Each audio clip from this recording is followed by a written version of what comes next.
이라. 아멘. 이제 이사야 10장 5절부터 이렇게 쭉 12장 6절까지 그 내용을 우리가 살펴보도록 하겠습니다. 5절부터 19절까지는 아수르가 말이죠. 하나님께서 아수르를 들어서 자기 백성 이스라엘과 유다를 치시죠. 그런 도구로 사용을 했는데 그가 교만했다. 이 말씀을 하고 있어요. 그래서 24절부터 34절까지는 결국 아수르가 멸망할 것이다. 이제 이 말씀을 하고 있고요. 그리고 이제 중간에 20절, 23절 내용은 이스라엘의 남은 자들을 하나님 돌아오게 하실 것이다. 근데 그게 11장 10절, 16절에도 같이 나와 있습니다. 그러니까 그 중간에가 아수르가 멸망할 것이다 하는 게 24절, 34절에, 그리고 11장 1절부터 9절에는 메시아의 통치가 이루어지는 나라에 대해서 이렇게 말씀하고 있어요. 그리고 이제 맨 마지막 12장 1절부터 6절에는 그 돌아온 자들이 하나님을 찬양하고 감사하는, 하나님께 영광을 돌리는 그런 내용으로 나와 있습니다. 그러니까 이제 중간중간에 이렇게 중복되어지는 게 있어요. 하나님께서 아수르의 교만에 대해서 책망하시고요, 멸망할 거다 하는 것이 앞에도 나오고 뒤에도 나오고, 그리고 그 가운데 또 이스라엘의 남은 자들이 돌아올 것이다 라고 말씀하셨는데 그들이 돌아온 것에 대해서도 앞에도 나오고 뒤에도 나오고, 이렇게 어떤 유대 문학의 특징들이 있습니다. 앞에서 나왔다가 또 이렇게 점점 들어갔다가 핵심적인 게 가운데 있고, 또 이제 다시 그 부분에 대해서 언급하고, 이런 식으로 구조가 되어져 있어요. 그러니까 이 구조를 파악을 하면은 모양이 그냥 쉽게 보이는데, 그렇지 않으면 뭐 이게 멸망했다가 또 회복되어졌다가 또 멸망했다가 또 회복되어졌다가 뭐 이렇게 계속 반복되어지나 이제 이런 생각이 들 수 있는데, 그렇게 기록이 되어져 있습니다. 그래, 그런 부분들을 우리가 오늘 이렇게 살펴보도록 하겠습니다. 이사야에서는 우리가 이제 7장에서 살펴봤지만 이 메시아 사상이 굉장히 강하게 드러나고 있어요. 이사야를 통해서 하나님이 이제 하시고자 하신 말씀은 뭐냐면, 이스라엘 백성들이 죄를 너무너무 많이 지은 거예요. 유다 민족과 이스라엘 백성들이 죄를 지어서 그들에 대해서 하나님께서 멸망을 선포하게 하신 게 이 이사야가 했던 사역입니다. 예언을 했는데 구약의 예언자들은 이제 거의 그 내용이 그렇습니다. 다 너희들이 죄 때문에 하나님께서 너희들을 치실 것이다. 그래서 너희들이 멸망할 거다. 그런데 너희들을 치실 때 이 인간 막대기를 사용하실 거다. 채찍을 사용하시는데 아수르나 바벨론을 들어서 너희를 멸망시킬 거다. 이제 이 메시지예요. 근데 이제 그것으로 끝나지 않고 그 가운데서 하나님께서 믿음을 지키고 있는 남겨진 자들, 그루터기 뭐 이런 사람들은 반드시 그 가운데서 건져내실 것이다. 이제 이 말씀이 있어요. 근데 이제 건져낼 때의 그 대상이 누구냐? 사람으로는 더 이상 희망이 없기 때문에 그 끝이 메시아를 향하고 있습니다. 그래서 하나님께서 이 이새의 싹, 뭐 다윗의 자손, 이렇게 하나님께서 메시아를 세워서 그가 그 백성들, 남겨진 자들을 회복시켜 주실 것이다. 이제 이런 내용이 뭐 전체적으로 그 내용의 틀이 그래요. 그렇게 돼 있는데 오늘도 뭐 그렇게 크게 벗어나지 않는 그런 말씀입니다. 보면 이제 10장 5절부터 19절까지 내용을 보면, 아수르를 하나님이 이제 들어서 이제 북쪽 이스라엘이 멸망하잖아요. 그리고 남쪽 유다도 사실은 아수르에 굉장히 어려움을 당합니다. 그 시기예요. 지금 그 시기인데 그때 이제 이 이사야를 통해서 예언을 하는 겁니다. 근데 하나님께서 이스라엘 멸망할 거다 이렇게 말씀하고 나서 말이죠. 근데 진짜 이스라엘을 멸망하는데 도구로 사용한 게 아수르란 말이야. 그러니까 이 아수르 사람들이 말이지 교만한 거예요. 야, 우리가 얼마나 센 줄 아냐. 이렇게 자기들이 이제 교만이 굉장히 하늘을 찌르는 것을 알 수 있습니다. 나중에 실제로 히스기야 때 말이죠, 이 사네립이 내려와요. 그래 이제 그의 장수였던 랍사게라고 하는 사람이 말이죠, 사네립 앞에 그 히스기야 앞에 와가지고 말이죠, 그 백성들 앞에서 얼마나 큰 소리를 치면서 얘기를 하는지 몰라요. 근데 이 예언의 내용이 그대로 이루어집니다. 그게 뭐냐면, 지금까지 아무도 어떤 신도, 어떤 강한 신도, 여기 보면 우상이라고 표현되어져 있는데 어떤 강한 우상도 그 나라를 지키는 신도 우리를 막아내지 못했다는 거예요. 우리가 제일 세다는 거지. 그러니까 너희 신 여호와도 너희를 막아내지 못한다. 그러니까 너희 신이 너희를 지켜줄 것 같냐? 그리고 너희의 왕인 히스기야가 너희들을 지켜줄 것 같냐? 하면서 앞에서 막 조롱하잖아요. 그런 내용이 나와 있습니다. 그런데 하나님께서 이사야를 통해서 말씀하시는 건 뭡니까? 너가 정말 이스라엘 백성들보다 더 선해서 너를 썼겠냐 하는 겁니다. 하박국에 나와 있는 말씀과 똑같아요. 하박국에서도 그런 내용이 나와 있잖아요. 하박국이 의문을 제기했던 게 뭐예요? 하나님, 이 백성들이 이렇게 죄를 지는데 왜 그냥 내버려 두세요? 하나님 뭐라 그래요? 내가 아수르 준비해놨다. 걔들은 우리보다 더 악한데요? 이렇게 얘기를 하죠. 어떻게 더 악한 자들이 덜 악한 자들을 칠 수 있습니까? 아무리 우리가 잘못해도 이방인들이 우리를 칠 수 있습니까? 그럴 때 하나님께서 그에게 말씀하신 게 뭐예요? 하지만 그 가운데 믿는 자들은 그 믿음으로 말미암아 살게 될 것에 대해서 말씀하고 있습니다. 그러니까 오늘 본문도 마찬가지예요. 이 아수르가 아주 자기들이 뭐 기세등등한 겁니다. 위에서부터 말이죠, 쭉 이제 정복을 해서 내려오는 거죠. 그래서 이스라엘 땅까지 이르게 되어졌습니다. 그래서 팔레스틴 지역 그쪽으로 이제 다 정복하고 나서 기세등등합니다. 그래가지고 우리를 막을 수 있는 신이 어디 있느냐 이렇게 얘기를 하는 거죠. 근데 하나님께서 이스라엘을 통해서 그들을 책망하는데 하시는 말씀이 뭐냐면 7절에 보면 그들이 주인의 생각대로 행하지 않는다는 거예요. 그러니까 하나님이 막대기를 썼으면 막대기가 주인 말을 들어야 되는데 막대기가 지 맘대로 하려고 한다는 겁니다. 그래서 하나님이 한 대만 쳐라 그랬는데 지는 완전히 파멸시켜버리려고 하는 이런 아주 자기 생각대로 하려고 하는 이런 것에 대해서 말씀하고 있습니다.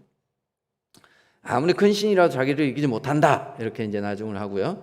그 중에는 누구도 포함되어져 있어요? 하나님도 포함되어져 있습니다. 자신을 모르는 거죠. 그래서 결국은 하나님께 덤벼드는 그런 모습을 볼 수 있습니다. 결국 그들이 어떻게 돼요? 뒤에 보면 멸망당할 것에 대해서 말씀하고 있습니다.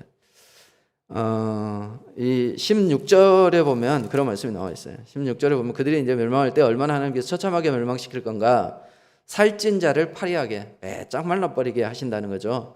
그의 영화 아래에 불이 붙는 것 같이 영화가 다 사라져버린다. 아주 소멸돼 버릴 것에 대해서 말씀하고 있습니다. 그래 그 18절에 보면 그의 숲과 기름진 밭의 영광이 전부 소멸될 것이다. 이렇게 말씀해요. 그러니까 까불지 말라는 겁니다. 너희들이 지금은 하나님께서 너희들 좀 들어서 사용한다고 대단한 것 같지만 결국은 너희들이 다 사라질 것이다. 이렇게 말씀합니다. 이게 말이죠. 비단 아수르에게만 해당되는 말씀이겠습니까? 우리가 하나님 앞에서 좀 쓰임을 받으면 교만해지기가 쉬워요.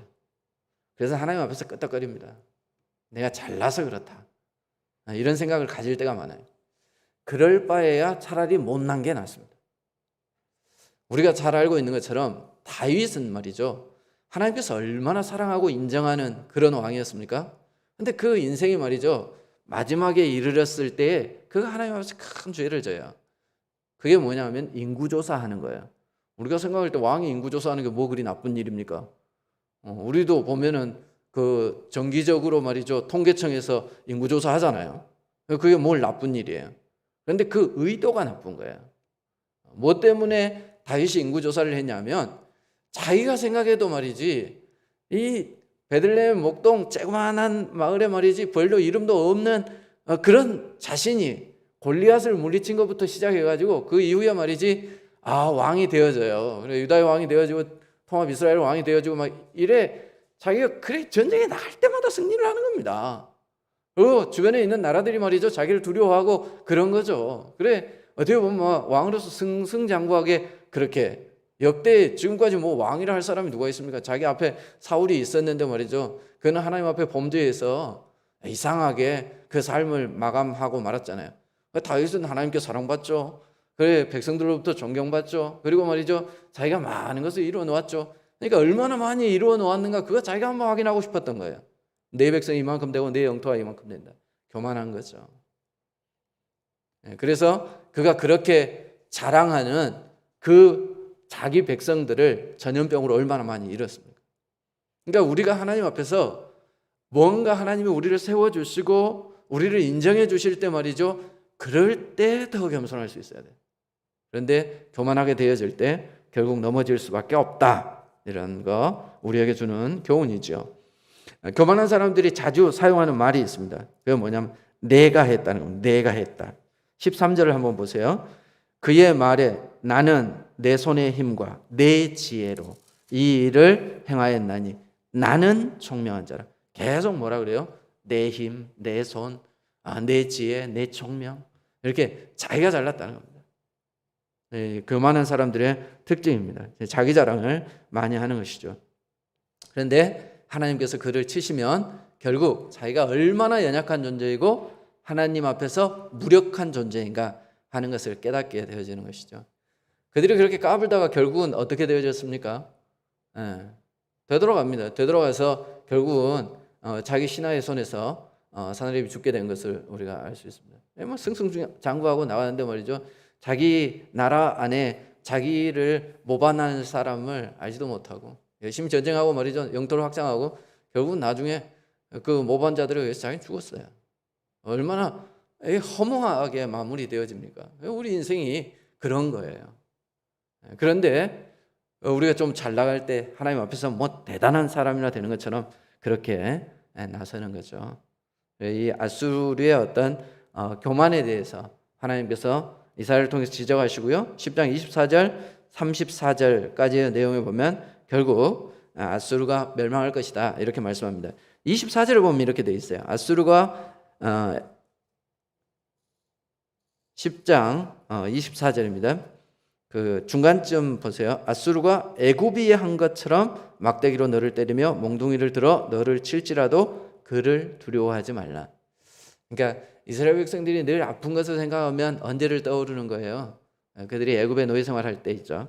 근데 그런 것처럼 아수르가 너희들을 쳤다는 겁니다. 하지만 두려워하지 말라. 이유가 뭐예요? 내가 오래지 아니하여 내게는 분을 그치고 그들은 내 진노로 멸하리라. 그러니까 너희들에게 내가 낸 그 분은 그치고 그리고 아수르는 결국 멸망시킬 거다 이렇게 말씀하고 있습니다. 이게 우리가 말이죠 누구 편이냐 이게 우리에게 굉장히 안심이 되는 겁니다. 우리가 하나님 편이기 때문에 말이죠 하나님께서 언제라도 우리를 사랑하시기로 작정하고 회복시키기로 작정하시면 우리의 대적들은 말이죠 그냥 사라져버릴 수밖에 없는 거예요. 그래서 우리가 하나님의 자녀로 살아갈 수 있다라고 하는 이것이 얼마나 큰 은혜인지 모릅니다. 26절에 보면 그 예전에 이제 사사기 때죠. 기드온의 얘기가 잠깐 나와요. 만군의 여호와께서 채찍을 들어 그들을 치시는데 어떻게 치냐? 오렙바위에서 미디안을 쳐 죽이신 것 같이. 사실 이 우리가 잘 알고 있는 것처럼 기드온 때에 말이죠. 미디안이 굉장히 강성했습니다. 그래 얼마나 그 하나님의 백성들을 괴롭혔는지 몰라요. 그래서 기드온이 포도주 틀에서 말이죠 밀을 수확해야 되는 이런 상황들이었어요. 그러니까 숨어서 자기들이 추수를 해가지고 말이죠 몰래 숨겨놓고 먹어야 되는 뭐 추수를 하면은 미디안 사람들이 득달같이 달려들어서 말이지 다 이렇게 빼앗아 가버리는 이런 시대에 살았단 말이에요. 아무도 그들과 대적하려고 하는 뭐 용기조차 없었고 그럴 생각도 하지 않았어요. 그럴 때 하나님이 기드온을 찾아오잖아요. 그래서 큰 용사여 이렇게 얘기합니다. 저같이 겁쟁이 그게 어울리는 말입니까? 네, 하나님께서 기드온에게 말이지 미디안 쳐야 된다. 그래서 군사를 모아라 이렇게 얘기를 하죠. 그 군사들을 모았는데 다 돌려보내고 몇 명만 남겨둬요? 300명만 남겨둡니다. 그 300명도 세 때로 나눠서 100명씩 이렇게 가요. 거기에 보면 두 방백을 쫓아가요. 근데 그 두 방백 가운데 한 사람이 이 26절에 나와 있는 오렙이라는 사람입니다. 이 오렙하고 이제 스옙하고 이 사람들이 이제 연합해서 한패였던 모양이죠. 그래서 이 오렙 그 사람을 죽인 그 바위를 오렙 바위로, 스옙이라고 하는 사람을 죽인 것을 스옙 포도주 틀도 그렇게 명명합니다. 그러니까 여기에서 우리가 이제 생각할 수 있는 건 이런 겁니다. 성경에 보면 가장 그 짜릿한 어떤 전쟁의 기사가 있다면 조그마한 다윗이 골리앗을 물리치는 장면이에요. 그거 보면 막 우리가 가슴이 막 뻥하니 이렇게 시원하죠. 그런데 그거 못지않는 사건이 있어요. 그게 뭐냐면 기드온의 군사가 말이죠. 이 미디안의 군사를 물리치는 상상할 수 없는 일이에요. 그들은 너무 숫자도 적었고요. 그래 그들이 훈련받지 않았기 때문에 이게 이긴다는 게 상상할 수 없는 일입니다. 뒤집어 버린 겁니다. 어제 여러분 그 스피드 스케이팅 봤습니까? 우리나라 선수 처음으로 동메달 딴 친구. 달릴 때는 몰랐는데 세워놓은 게 조그만해. 옆에 서 있는 애들은 그 다음에. 그래서 아이고 저 조그만 애가 열심히 달렸다 이런 생각이 들더라고요. 거기에 비하면 말이죠, 이 골리앗 앞에 다윗은 얼마나 적은 사람이에요. 그래 미디안 앞에 기드온은 너무 적은 그런 민족이었습니다. 근데 하나님께서 그렇게 하시겠다는 거예요. 그러니까 너희들 두려워하지 말라. 지금은 아수르 앞에서 너희들이 너무 보잘것없는 그런 상태이지만 저들의 교만에 대해서 내가 진노할 때 너희들은 그 가운데서 벗어나게 될 것이다. 이렇게 하나님께서 말씀해 주시는 거죠. 혹시 여러분 앞에 내가 정말 극복할 수 없을 것 같은 큰 장애물 그런 것들이 놓여 있습니까? 내 힘으로는 도저히 극복할 수 없는 그런 어려운 문제들이 내 앞에 놓여 있습니까?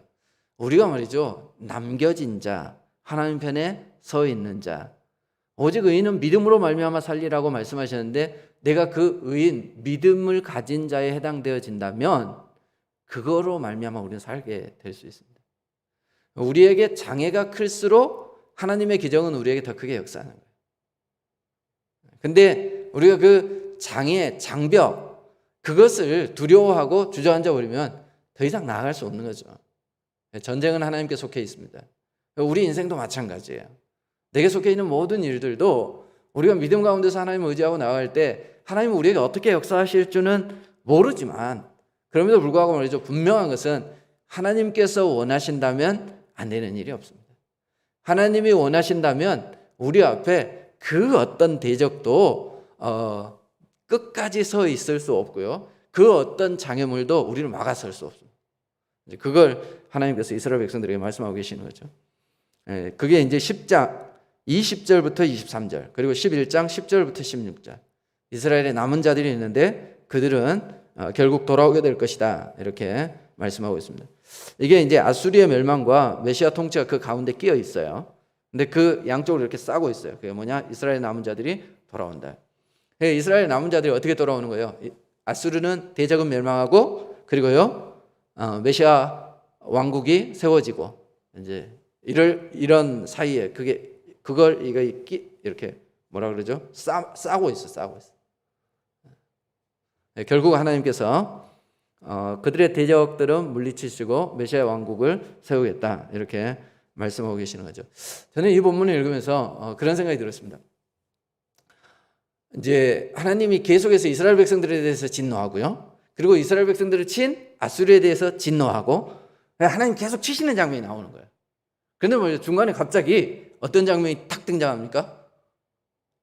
그 중에서 믿음을 지킨 자들, 그들은 내가 결코 같이 멸망시키지 않겠다.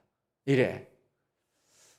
혹시 그런 가정이 있는지 모르는데, 제가 그 시골에서 살게 했는데, 거기에 정말 신앙적인 권사님이 계셨어요. 연세가 되게 많으셨는데, 그분이 제가 들어가기 전에 이제 그 교회가 뭐 목회자도 없고, 뭐 교회도 막 그냥 마룻바닥이고 이랬어요. 근데 그 참 마룻바닥에 한겨울에 그 권사님 나오셔서 늘 기도하셨대요.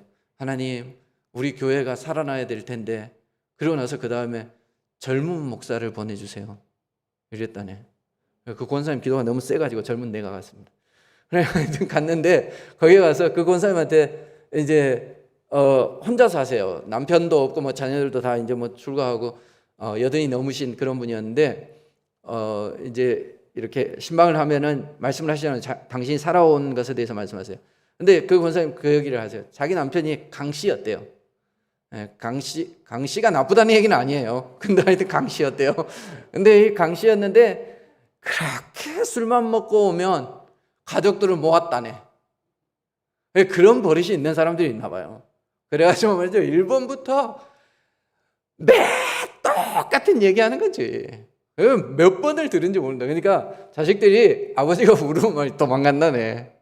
숨어 있으면은 아버지가 그래 잠들고 나면 들어오면 괜찮은데, 그게 아니면은 그 잔소리를 들어야 되고, 그러다가 혹시 태도가 불량하면 그렇게 폭력을 휘두르었대요. 그래서 뭐 그렇게 맞고 그랬다는 거예요. 보통 사람들이 말이죠, 감정이 격해지면 매 맞아야 할 사람만 매를 때리는 게 아니라 그 옆에 있는 사람도 괜히 매를 때리고 그래요. 사람이 화가 나면 말이죠, 자기를 화나게 한 사람에 대해서 화풀이를 하는 게 맞는데 괜히 옆에 서 있는 사람한테도 화풀이를 해요. 이게 인간의 감정이에요. 근데 하나님은 그렇게 하시지 않으세요. 이스라엘이라고 하는 민족이 죄를 지어서 그들을 통째로 말이죠, 아수리에 맡기셨음에도 불구하고 그 가운데 의인이 있다면 그들은 하나님 건져내시는 거예요. 그게 남은 자들이에요. 이 시대가 아무리 죄를 지고 말이죠, 아무리 악한 길로 가서 하나님께서 버리기로 작성하셨더라도 그 가운데 노아 가족은 건져내는 거예요. 아시겠죠? 그러니까 우리가 남들이 간다고 해서 이 시대에 소망이 없다, 나 혼자 바르게 선다고 해서 뭐가 달라지겠어?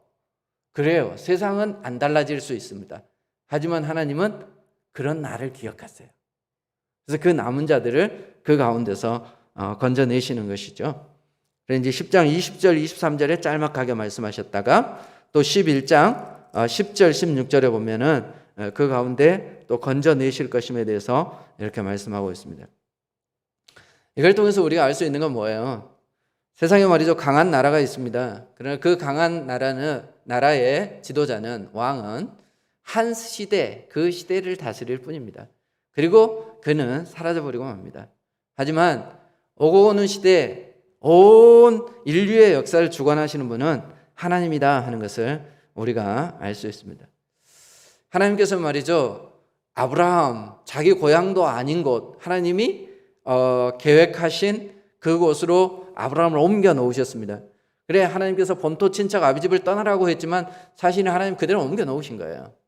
그래, 아무것도 없는 혈혈단신, 그것도 자기 자손이라도 많으면 얼마나 힘이 되겠어요. 근데 뭐 조카 하나 데리고 왔는데 말이지, 재산 가지고 싸우다가 헤어지고, 그래, 아이 하나 낳았어요. 그게 이삭이에요. 그런데 하나님께서는 늘 말씀해 주셨어요. 하늘의 별과 같이 바다의 모래와 같이 네 민족이 많게 해주겠다, 이렇게 말씀하셨단 말이에요. 그런데 10장 22절을 한번 보세요. 이스라엘이여, 네 백성이 바다의 모래 같을지라도 남은 자만 돌아오리니. 하나님이 약속해 주신 것은 지금은 한 명밖에 없지만 바다의 모래같이 많게 해주겠다. 그래서 정말 하나님은 약속에 신실하셔서 아브라함에게 바다의 모래 같은 많은 민족을 허락해 주셨어요. 근데 그들이 제대로 살아야 될 거 아니야. 제대로 안 살아. 그러니까 바다의 모래 같은 뭐해? 그 가운데서 하나님이 오직 남은 자들, 신앙 가운데 바로 서 있는 자들, 그들만 내가 다시 데리고 나오겠다, 이렇게 말씀하고 있습니다. 그러니까 아브라함 시대에서 가나안 시대로 왔는데 그들의 죄 때문에 다시 아브라함 시대로 돌아가 버린 듯한, 퇴보하는 듯한 그런 느낌을 우리가 받을 수 있습니다. 여러분, 교회가 그런 것 같아요. 우리가 이제 교회 역사를 이렇게 딱 살펴보면 교회가 힘이 있던 때가 있어요. 그럼 교회가 힘이 있던 때가 주로 언제겠습니까? 교회 예수 그리스도를 믿는 사람들이 많아지고 교회가 부흥하고, 그리고 그 가운데 그러다 보니까 어때요? 사회적으로 지도자들이 많이 있고 심지어 왕도 교황에 의해서 움직여질 수 있는 이런 시대들이 있었단 말이에요. 그럴 때 교회가 타락했어요. 그래서 지금은 얼마나 또 어려움에 처해 있는지 모릅니다. 이슬람에 의해서 지금도 하루에 뭐 15명 정도인가, 얼마 전에 어떤 데이터를 보니까 한 시간에 한 명 이상씩이 예수 믿는 것 때문에 죽임을 당하는 게 우리가 살고 있는 이 시대입니다. 우리가 부흥해도 말이죠, 하나님의 뜻대로 바로 서 있지 않으면 다시 역으로 돌아갈 수 있다라고 하는 걸 기억해야 돼요. 그럼 이게 교회의 역사뿐이겠습니까? 내 개인의 역사일 수 있습니다. 내가 하나님 앞에서 믿음을 바르게 지킬 때 하나님께서 말이죠, 우리에게 은혜를 베풀어 주시고, 그리고 우리의 삶을 말이죠, 열어주시고, 그런데 우리가 신앙 가운데 바로 서 있지 못하면 하나님께서 다시 우리의 인생이 예전으로 되돌아가는, 더 험해질 수 있는 그런 상황이 되어질 수 있음을 우리가 늘 기억해야 돼요. 그래서 우리가 서 있을 때 넘어질까 항상 조심해야 되는 거죠. 그러니까 남은 자에 대해서 사실은 교훈하는 내용인데 이 말씀 속에 뼈가 있어요. 왜 하나님께서 그 이스라엘 모래같이 많은 이스라엘 백성들을 다 복주기를 원하시는 거지. 예, 그들 가운데 하나님께서 원하셨던 게 뭐예요? 하나님이 그들의 왕이 되어지고 그들이 하나님의 백성이 되어지는 거잖아요. 그래 하나님의 왕국을 그 아브라함의 후손들 가운데 하나님께서 세우시기를 원하셨는데 그들이 바로 서 있지 못하니까 결국은 어떻게 돼버려요? 다시 옛날로 되돌아가 버려요. 이런 모습이 벌어지게 되어지는 거죠. 이 슬픈 일입니다. 우리 인생이, 내 개인이, 또 우리 교회가, 우리나라가, 이 시대가 예전으로 다시 되돌아가 버리지 아니하는, 그래 하나님께서 약속하신 것처럼 비록 지금은 말이죠 아주 미약하지만 하나님께서 우리를 모래같이 많게 하시는 그런 은혜가 우리 가운데 계속 이어질 수 있기를 바랍니다. 돌아오게 하는데 그 말씀이 11장 이제 10절에 한번 봐보세요. 10절 이후에 보면 이제 돌아오게 하시는 것이 쭉 나옵니다. 그래 11절에 보면 그날에 주께서 다시 그의 손을 펴사 그의 남은 백성을 아수르와 애굽과 먼 지역에서부터 가깝게 쭉 이렇게 모아 오시는 것을 알 수 있습니다. 그래 11절 후반절에 보면 돌아오게 하실 것이라 12절에 보면 모으시며 모으시리니 그래 하나님께서 다 모아 오시는 것을 알 수 있는데 그 모으실 때의 그 모습이 말이죠. 예전에 홍해를 가르시고 요단을 가르시던 그때를 상기시켜 떠올리게 해줍니다. 15절을 봐보세요. 여호와께서 애굽 해만을 말리시고 그의 손을 유브라데 하수 위에 흔들어 뜨거운 바람을 일으켜 그 하수를 쳐 7갈래로 나누어 신을 신고 건너가게 하실 것이라. 홍해를 하나님이 가르실 때에 어떤 땅으로 건너게 하셨어요? 마른 땅이었어요. 마른 땅. 이게 굉장히 주는 의미가 있어요, 여러분. 보세요. 홍해가 갈라졌어요. 물이 막 빠진 바다를 한번 상상해 보세요. 아시죠? 바닷가 가보셨죠? 바닷가에 가면 뭐 갯벌이든지 아니면 모래든지 제가 그 동네 안 가봐서 잘 모르겠습니다만 그냥 물이 빠졌다고 생각해 보세요. 방금 물이 빠진 그 지역이 어떻게 했어요? 질퍽거리겠지. 그러면은 도망갈 때 어떻게 했습니까? 쉽게 도망갈 수 없어요. 근데 이제 더 문제는 뭐냐면 하나님께서는 말이죠. 이스라엘 백성들을 마른 땅으로 빨리 지나가게 하셨을 뿐만 아니라 하나님의 계획은 그 이상이셨어요. 그게 뭐냐? 그들은 건너게 하고 애굽의 군대는 거기에 수장시키는 거야. 그러면 걔들이 수레를 몰고 왔다면 마차 타고 왔어요. 그럼 마차를 타고 와서 홍해 앞에 왔는데 질퍽거려. 그럼 갈 수 있어요? 없어요? 없지. 그럼 걔들이 내려서 걸었겠지. 그런데 말이지 말라버린 거예요. 그러니까 얼마나 타고 추격하기가 좋아요. 그러니까 걔들이 말이죠 마차 타고 말이지 열심히 온 거야. 그랬는데 하나님께서 말이지 바다를 다시 엎어버렸어요. 그러니까 홍해라고 하는 큰 장애물이 있잖아요. 우리 인생에 이런 거 만난다니까요. 아까 말씀드렸던 것처럼 이거 어떻게 건너? 그런데 하나님은 어떻게 해주세요? 우리를 돌아오게 하실 거면, 거기에서 탈출시키실 거면 어떻게 하시는 거예요? 그걸 가르시고요 마른 땅이 되게 해주세요. 여기 보면 7갈래라고 되어 있잖아요. 상징적인 의미인 거죠. 하나님께서 말이죠 시험을 당할 때도 우리가 그 시험을 감당할 수 없을 때에는 피할 길을 7길을 내신다. 완벽하게 하나님 준비해 놓으시는 거예요. 돌아올 길도 마찬가지입니다. 하나님 회복시켜 주실 때에요 그냥 어디로 돌아가야 돼? 이게 아니에요. 7길이 열려 있어요. 그래서 우리가 어디에서라도 완벽하게 돌아올 수 있게 해주시려는 하나님의 의도가 이 숫자에 담겨져 있는 거죠. 마른 땅으로. 이것이 우리에게는 구원이고요. 그리고 우리를 추격하는 그들에게는요 멸망의 빈거가 되어질 수 있습니다. 그래서 믿음을 가지고 있는 자들, 그들은 하나님께서 회복시켜 주시는데 큰 장애일수록 하나님께서 큰 기적을 베풀어 주세요. 네. 감기 걸려서 나았어요. 내가 감기가 너무 심해서 열심히 기도했더니 하나님께서 약 안 먹어도 낫게 해주셨어요. 그럼 뭐 어디에서 간증하겠어요 그거 가지고? 그죠? 우리 목사님이 감기 걸렸는데 약도 안 먹고 나았대. 이래가지고 뭐 어디에서 간증 집회 초청하겠어요?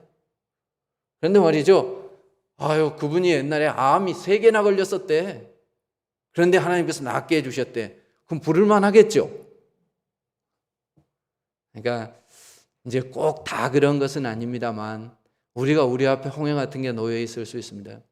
우리를 붙잡고 있는 세력이 너무 크고 더군다나 우리 앞에 장애가 놓여 있습니다. 그리고 우리가 저 어떻게 건너가? 이런 생각이 드는데 말이죠. 그때가 우리가 믿음을 가져야 할 때이고 하나님은 그 믿음이 있는 사람들을 통해서 기적이 나타나는 것을 보여주시는 거예요. 우리 교회가 작은 게 다행이에요. 작은 데서 기적이 일어나기 이게 진짜잖아. 우리가 막 큰데 뭔 일을 하면 말이죠. 사람들이 뭐라 그러겠어요? 아유, 막 큰 데서 그런 것도 못하겠어요. 이러잖아요.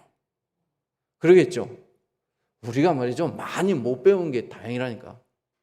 우리가 막 많이 배워가지고 말이죠. 똑똑하고 이러면 뭔 얘기를 해도 사람들이 어휴, 저 사람 많이 배워서 그러 이러는데 좀 못 배우고 이랬는데 말이죠. 하나님의 지혜로 얘기를 하면 베드로를 대하는 것처럼 우리를 대한다니까. 제가 공부도 안 했는데 언제 저리 똑똑해졌대. 이렇게 얘기한다잖아. 그러니까 어쩌면 우리는 그렇게 생각해요. 어떤 우리가 성공하기 위한 좋은 기초들이 놓여 있고 좋은 조건들이 우리에게 있는 거, 그게 우리에게 힘이 된다고 생각하는데 사실 성도들에게 가장 큰 힘이 되는 건 뭐예요? 믿음이에요. 믿음. 그래서 믿는 자들, 의인은 믿음으로 말미암아 사는 겁니다. 그 남겨진 자들은 자기 스스로 돌아오는 게 아니라 하나님이 어떻게 하셨다고요? 흩어진 자들을 모으시고 그리고 그 길을 열어주시는 것입니다. 우리가 믿음으로 우리의 길을 열어주시고 돌아오게 하시는 그 하나님의 역사를 경험할 수 있기를 바랍니다. 자, 그리고 이제 11장 1절부터 9절에 보면 이새의 줄기에서 한 싹이 난다 이렇게 말씀해요. 그리고 그 위에 임하는 영이 이제 숫자로 치면 7개예요. 여호와의 영, 지혜의 영, 총명의 영, 모략의 영, 재능의 영, 지식의 영, 여호와를 경외하는 영. 이렇게. 어쨌든 그 위에 말이죠. 하나님의 영이 임하시는 겁니다. 근데 그가 어떤 존재냐? 대표적인 존재가 3절에 보면 심판하지 아니하며 그의 귀에 들리는 대로 판단하지 아니하며 공의로 가난한 자를 심판하며 겸손한 자를 판단할 것이요. 어떤 사람인 것 같습니까? 왕이거나 재판관입니다. 그 역할을 같이 수행하는 그런 존재일 수 있죠. 여러분, 어떤 곳이 천국이라고 생각하세요? 하나님의 나라가 천국입니다. 그죠? 하나님의 나라는 어떤 곳이에요? 하나님께서 다스리는 나라입니다. 그러니까 어떤 장소이냐 혹은 어떤 환경이냐가 중요한 게 아니고 하나님이 다스리느냐 그렇지 않느냐, 이게 중요해요. 내 인생이 남들이 보기에는 비참해 보이고 별 볼 일 없는 것 같지만 하나님이 내 인생을 지배한다면 내 인생이 천국인 거예요. 하지만 내가 너무 넉넉하고 남들이 볼 때 부러움의 대상이 되어진다 할지라도 하나님이 나를 다스리지 아니하면 그것은 천국이 아닌 거예요. 지금 이스라엘 백성들은 아수르에 의해서 어려움을 당하고 있습니다. 근데 앞으로 또 어려움을 당할 거예요.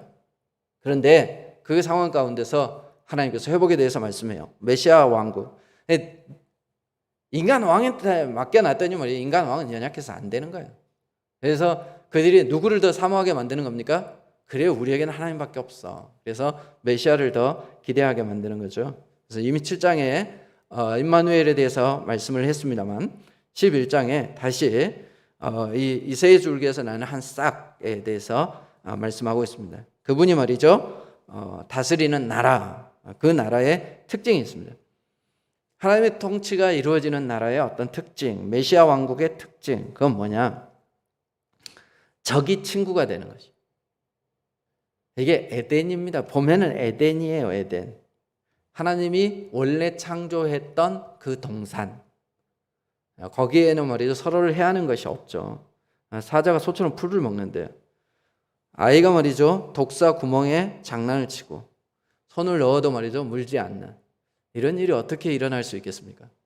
그러니까 해를 끼치던 짐승들이 해를 주지 않는, 그래서 상함이 없는 그런 곳이 메시아 통치가 이루어지는 나라입니다. 그런 생각이 들더라고요. 교회가 천국이 되려면 어떻게 해야 되느냐? 교회 와서 상처받는 사람이 없어요. 누군가에게 해를 당하는, 그게 천국의 모형이겠다 이런 생각이 잠깐 들었습니다. 어쨌든 이 평화의 나라 메시아 왕국 여기에 특징은 그런 특징들을 가지고 있어요. 우리가 생각해 볼 수 있는 건 이겁니다.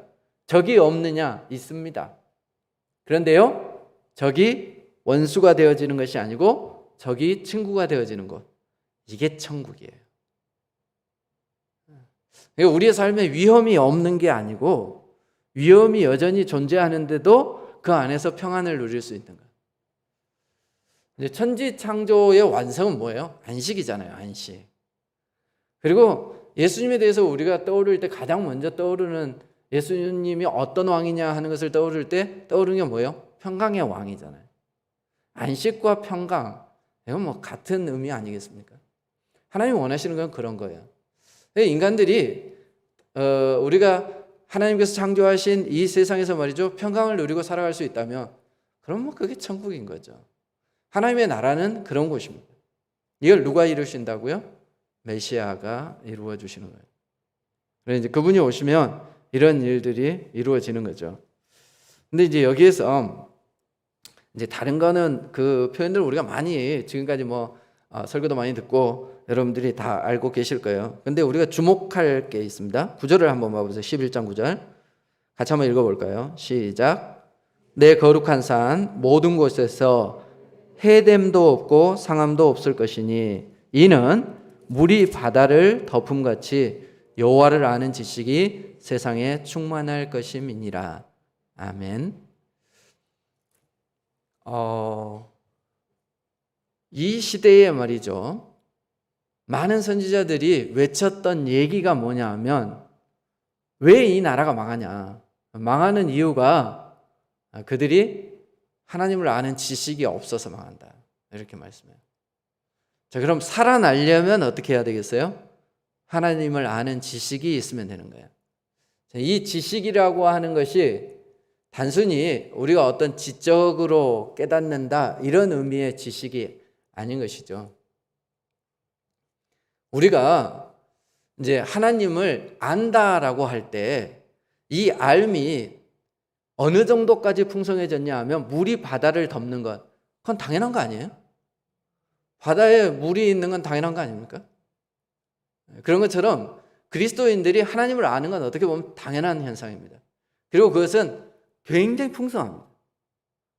그리고 우리가 하나님을 아는 그 지식이 말이죠, 풍성해지는 건데, 그런데 이게 알려고 해서 알아지는 게 아니고요, 그냥 알아지는 거예요.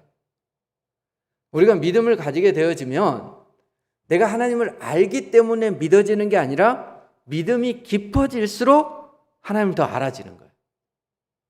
신앙생활을 잘 한번 생각해 보세요. 여러분이 뭘 알고 믿으셨어요? 그렇지 않았죠. 근데 우리가 믿음을 가지다 보니까 어때요? 하나님을 더 깊이 알게 되어져요. 사람이 하나님을 알 수 있을까요? 몰라요. 어떻게 하나님을 사람이 알 수 있겠습니까? 모르는 거죠. 그런데도 불구하고 우리는 하나님을 알아요. 이게 참 신비해요. 그죠? 근데 하나님을 알면 알수록 하나님을 떠날 수 없어요. 하나님을 알면 알수록 너무 좋은 거예요. 이런 모습들이 가장 잘 나타나는 곳이 어디냐? 메시아 왕국인 겁니다. 물이 바다를 덮은 것 같이 하나님을 아는 지식, 그것이 말이죠, 우리 안에 꽉 차 있는. 여러분 하나님을 얼마나 아세요?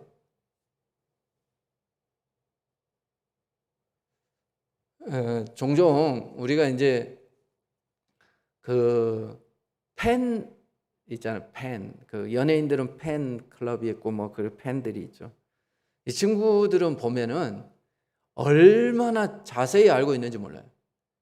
그래서 자기가 좋아하는 연예인이 좋아하는 색깔이 뭐고, 좋아하는 음식이 뭐고, 키가 몇이고, 생일이 언제고, 지가 아버지 생일도 모르면서 다 알아요, 하여튼. 근데 그게 정말 아는 걸까? 아니면 그 아이를 키웠던 그 엄마한테 가서 물어봐. 걔 키가 몇이요? 아까요? 모를 수 있어요. 걔가 좋아하는 음식이 뭐예요? 이러면 말이죠, 걔가 집에 있을 때 좋아했던 음식이나 아까 나오고 나서 지 혼자 말이지 독립하고 나서 새로운 엄마도 알지도 못하는 음식을 좋아하게 된 걸 걔가 그 엄마가 알까요? 모를 수 있어요. 뭐 좋아하는 색깔 이런 거 모를 수 있는 거지. 근데 누가 더 잘 알아요? 그 자식을 부모가 더 잘 알겠어요? 아니면 팬이 잘 알겠어요? 표면적으로 드러난 부분에 있어서는 팬들이 잘 알고 있을지 몰라요. 하지만 정말 잘 알고 있는 사람은 그 부모예요. 함께 했던 세월들, 그리고 그 아이를 키우면서 말이죠, 지켜봤던 그 어머니. 심지어는 그 아이가 표정을 지을 때 엄마는 기분이 나쁘구나. 제가 지금 들떠 있구나. 이게 아는 거예요. 우리가 하나님에 대해서 그렇게 알 수 있었으면 좋겠습니다. 그거는 어떤 의미에서 이런 거죠. 하나님의 마음이 내 마음. 우리가 하나님의 마음을 읽을 수 있다면 그게 정말 하나님을 너무 잘 알고 있는 것입니다. 여러분은 하나님을 얼마나 알고 계십니까? 천국은 다른 곳이 아니에요. 천국은 우리가 말이죠, 하나님을 아는 그 지식이 충만한 것, 그게 천국이에요. 하나님이 내 인생을 다스리고 그것이 너무 행복하고요. 그리고 하나님의 마음이 느껴지고, 그래서 내가 그 하나님의 마음을 기쁘시게 하기 위해서 살고 싶은 것, 그렇게 우리가 살아가는 그것이 천국에 생활하는 것이죠. 그렇게 생각한다면 우리가 이 땅에서 충분히 천국을 누릴 수 있습니다. 우리의 환경은 지옥 같아도 우리의 삶은 천국이 되어질 수 있는 거예요. 근데 이스라엘 백성들은 잘 살고 있을 때 망했다니까. 잘 살고 있을 때 죄 지었어요. 잘 살고 있을 때 말이죠, 우상을 섬겼어요. 결국 그들은 망하게 되어졌습니다. 하지만 망하게 되어졌을 때도 그 가운데 남겨진 자, 믿음을 지킨 자들은 하나님이 결국 그들을 데리고 와서 하나님을 아는 지식이 풍성한 그곳에서 더불어 살아갔던 것이죠. 그러니 돌아온 그들이 어때요? 12장 1절부터 6절까지는 시편 같았고, 하나님을 찬송하는, 하나님을 높이는 이런 내용들이 나와 있습니다. 주는 나의 힘이고 노래고 구원이다. 그게 그냥 하나님이 나에게 힘입니까? 노래입니까? 구원입니까? 이렇게 말하지 않아요. 그런데도요, 당연한 거예요. 그냥 하나님과 함께 사는 그의 삶, 거기에서 하나님 자기에게 힘이시고 구원이고 자기의 노래가 되어지는 것이죠. 그래서 그 하나님께 온전히 영광을 돌리고 감사하는 삶을 살아가는 것입니다. 여러분은 어떤 세상을 살고 싶으세요? 하나님이 다스리는 세상입니까? 아니면 내가 열심히 힘을 키워서 대적을 물리쳐서 성취한 나라입니까? 많은 사람들은 그렇게 살아가려고 합니다. 자기가 힘을 키워서 나보다 더 힘이 있는 사람, 나를 괴롭게 하는 사람, 힘들게 하는 사람 물리치고 내가 그 자리 차지해서. 그러나 그 안식이 얼마나 오래 가겠습니까? 그게 아니고 우리가 어려운 가운데서도 남겨진 자, 남들은 다 반대하더라도 끝까지 믿음을 지켜서 하나님이 통치하는 나라, 하나님이 통치하는 인생, 그 인생이 천국입니다.